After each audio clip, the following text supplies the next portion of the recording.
Hi good morning. രസകരമായിട്ടുള്ള രണ്ട് video clip ഞാൻ വെച്ചു തരാം.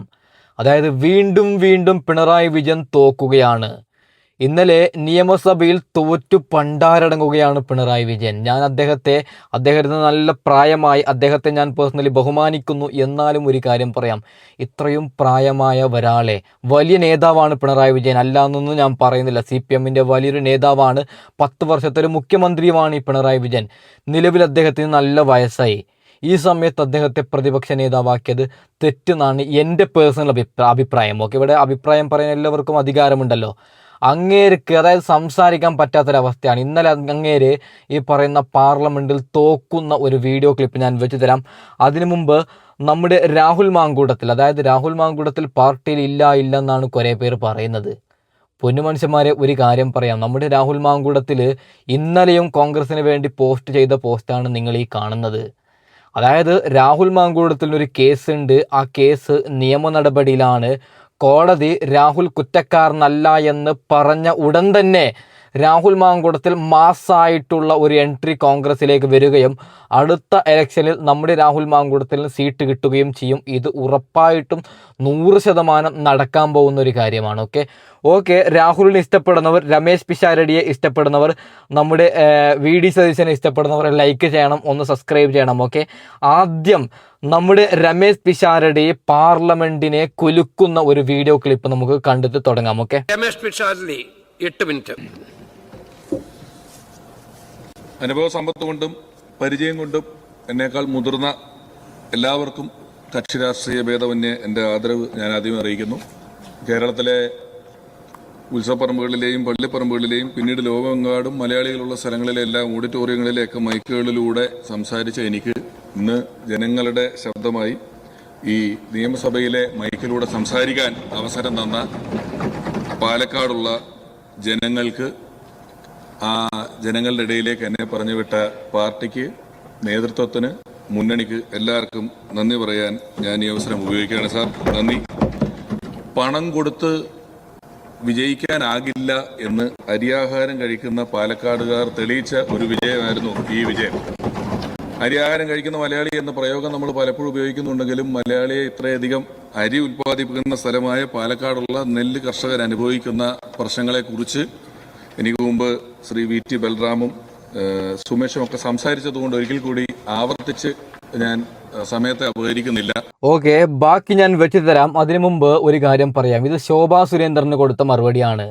അതായത് പൈസ ചൊരിച്ചതാണ് ശോഭാ സുരേന്ദ്രൻ. വോട്ടിടുവോ, ഇത്ര തരാം. നേരെ മറിച്ചിട്ട് രമേശ് പിഷാരടി, അതായത് സ്നേഹം കൊണ്ട് രാഹുൽ മാങ്കൂട്ടത്തിലിനെ കുടുക്കിയവരെ നമുക്ക് കണ്ടുപിടിക്കണം, ഈ നാടിനെ ഞാൻ വികസിപ്പിച്ച് തരാമെന്ന് സ്നേഹത്തോട് സംസാരിച്ചത് കൊണ്ടാണ് നമ്മുടെ രമേശ് പിഷാരടി അവരെ ജയിച്ചത്. നേരെ മറിച്ചിട്ട് ശോഭാ സുരേന്ദ്രൻ ജയിച്ചില്ലെങ്കിൽ ഇപ്പൊ എന്താവുമായിരുന്നു പാലക്കാടിന്റെ അവസ്ഥ? ഞാനൊരു കാര്യം പറയാം പൊന്നു മനുഷ്യന്മാരെ, പത്തനംതിട്ടയിൽ ഒരു പഞ്ചായത്ത് ഭരിക്കുന്നത് BJP ആണ്. ആ പഞ്ചായത്തിലെ അവസ്ഥ, അതായത് നല്ലവരായ ക്രിസ്ത്യാനികൾ ഇവിടെ ആദരിക്കണ്ടെന്ന് പറഞ്ഞിട്ട് സമരം ചെയ്യുകയാണ്.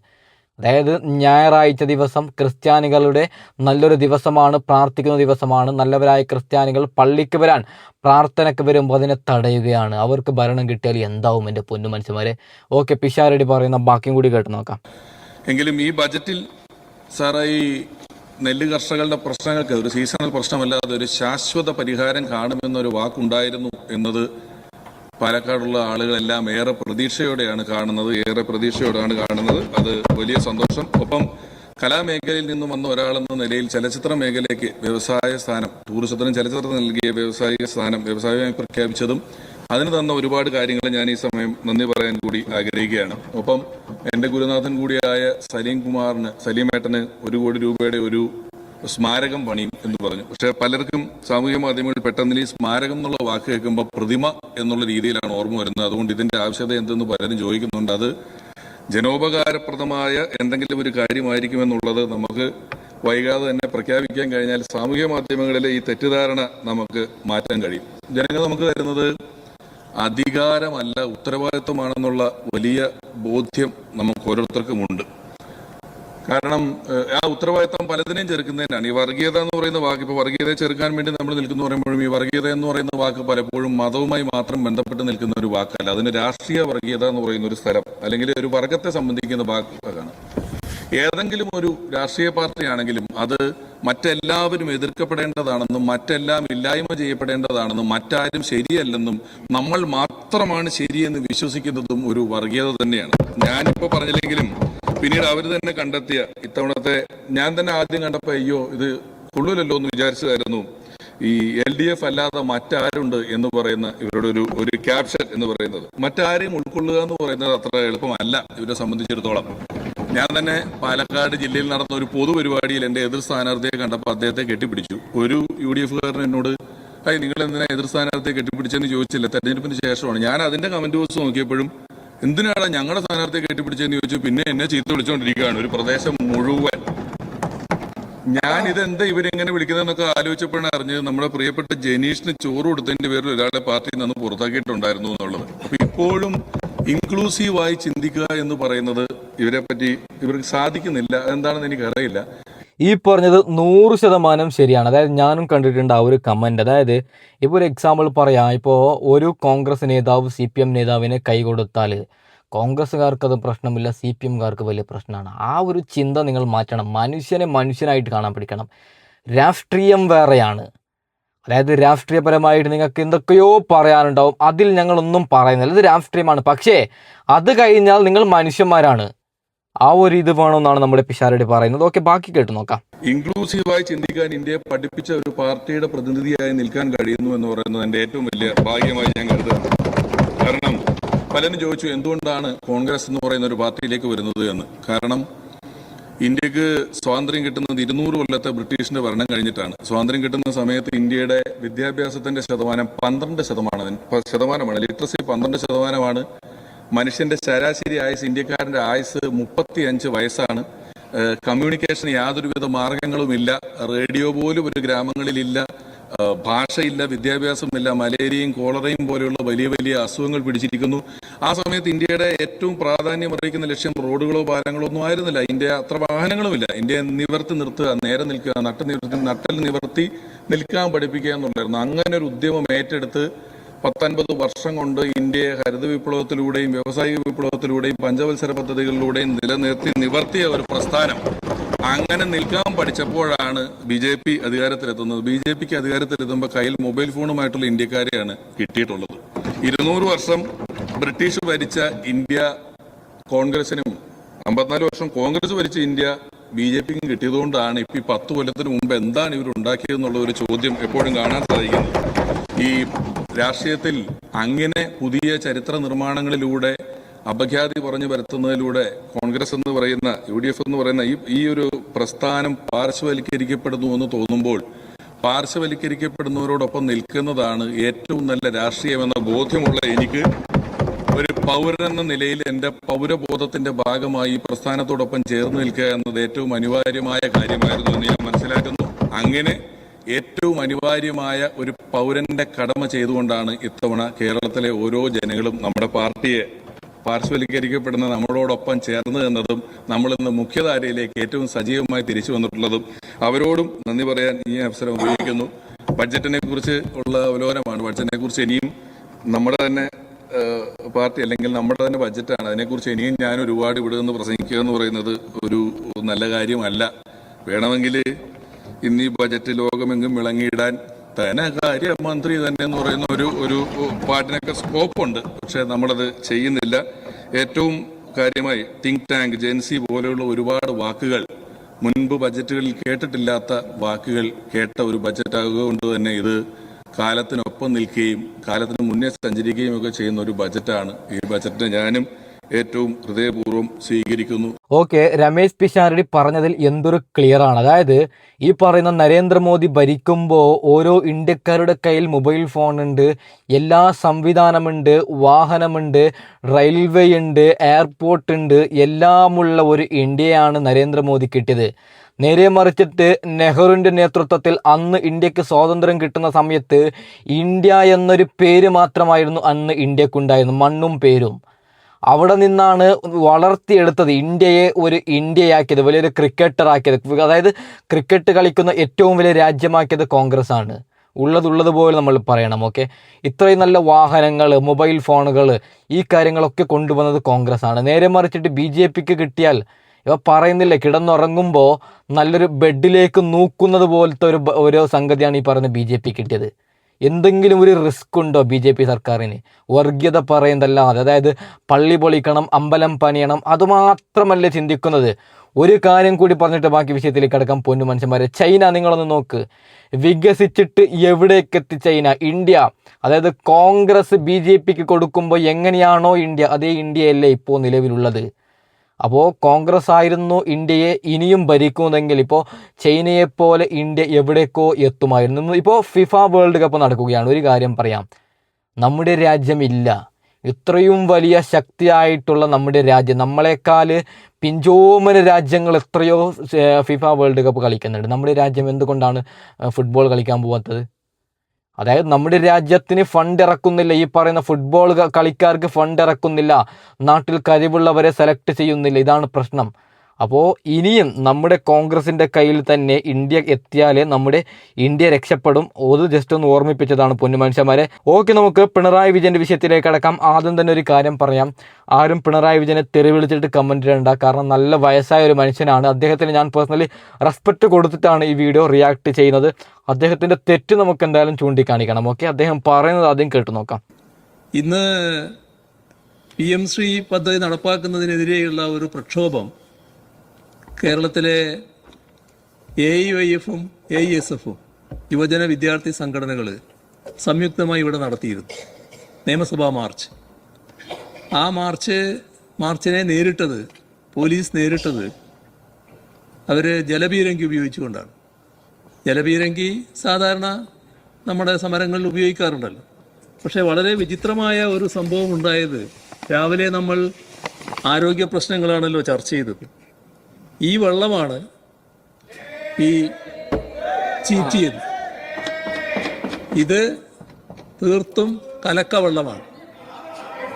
ഇത്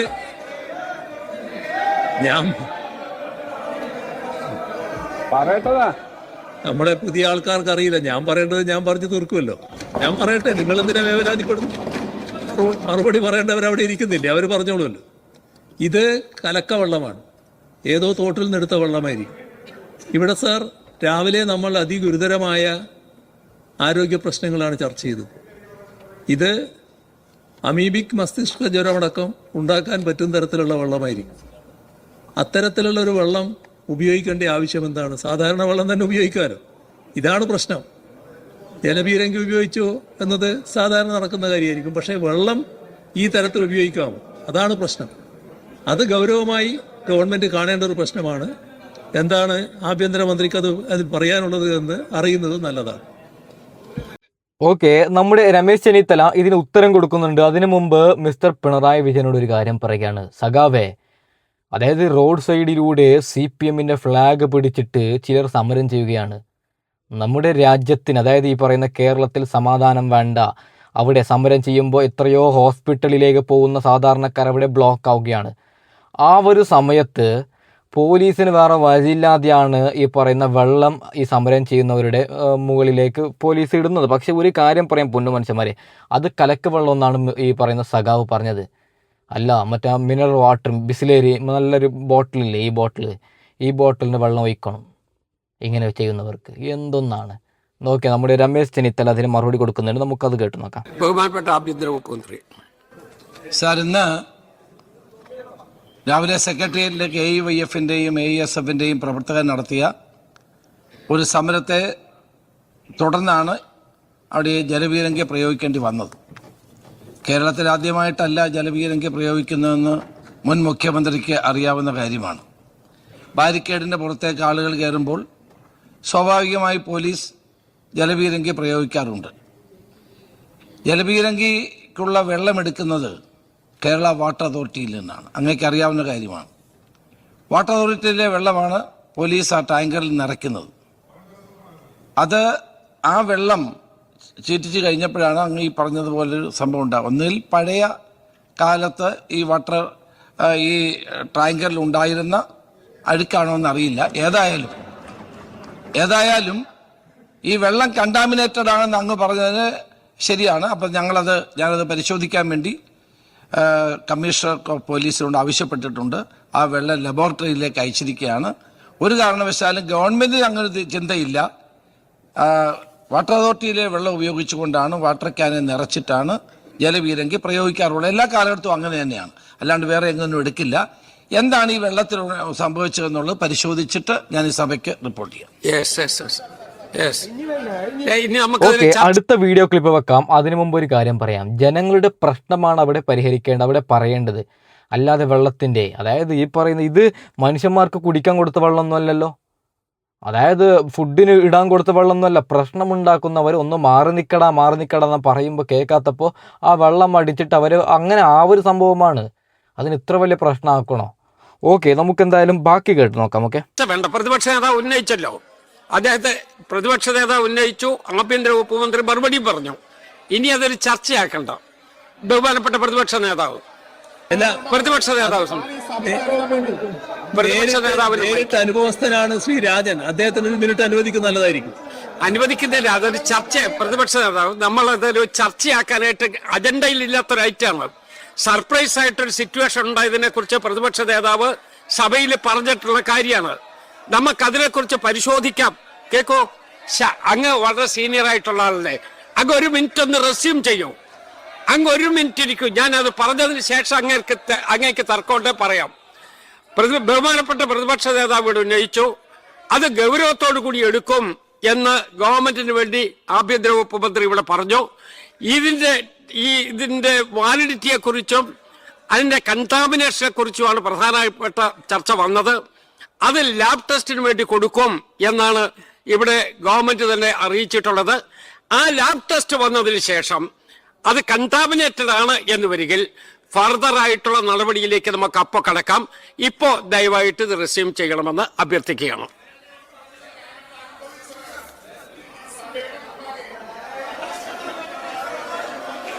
കേക്കോ, അതല്ലല്ല, ഞാൻ അങ്ങയോട് റൂളും ചട്ടവും പറഞ്ഞിരുത്താനല്ല ശ്രമിക്കുന്നത്. കേക്കോ, ഞാൻ അങ്ങയോട് ഒരു റൂളും ചട്ടവും പറഞ്ഞിരുത്താൻ വേണ്ടി അല്ല ശ്രമിക്കുന്നത്. ഇവിടെ ബഹുമാനപ്പെട്ട പ്രതിപക്ഷ നേതാവ് ഒരു കാര്യം പറഞ്ഞത് അക്ഷരാർത്ഥത്തിൽ തന്നെ ഗവൺമെന്റ് അത് എടുക്കുകയാണ്. ഗവൺമെന്റ് അതിന്റെ ഫർദർ നടപടി എടുക്കും എന്ന് ഈ സഭയിൽ തന്നെ പറയുകയാണ്.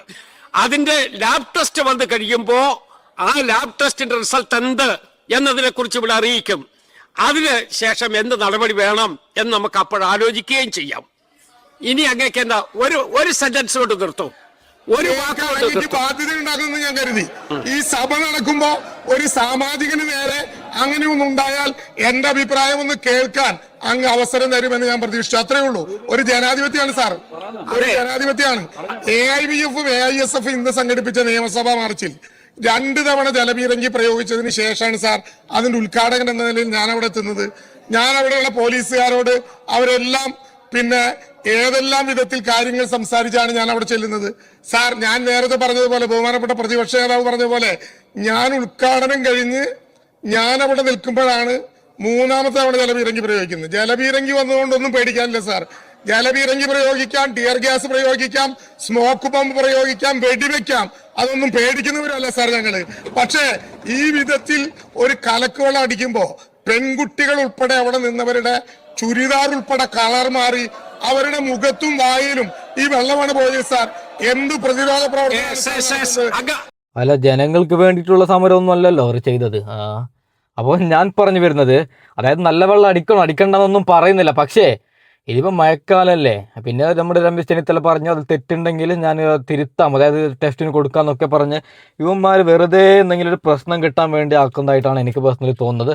ഓക്കെ, പൊന്നു മനുഷ്യന്മാരെ, ഒരു കാര്യം കൂടി പറഞ്ഞിട്ട് വീഡിയോ വൈൻഡപ്പ് ചെയ്യുകയാണ്.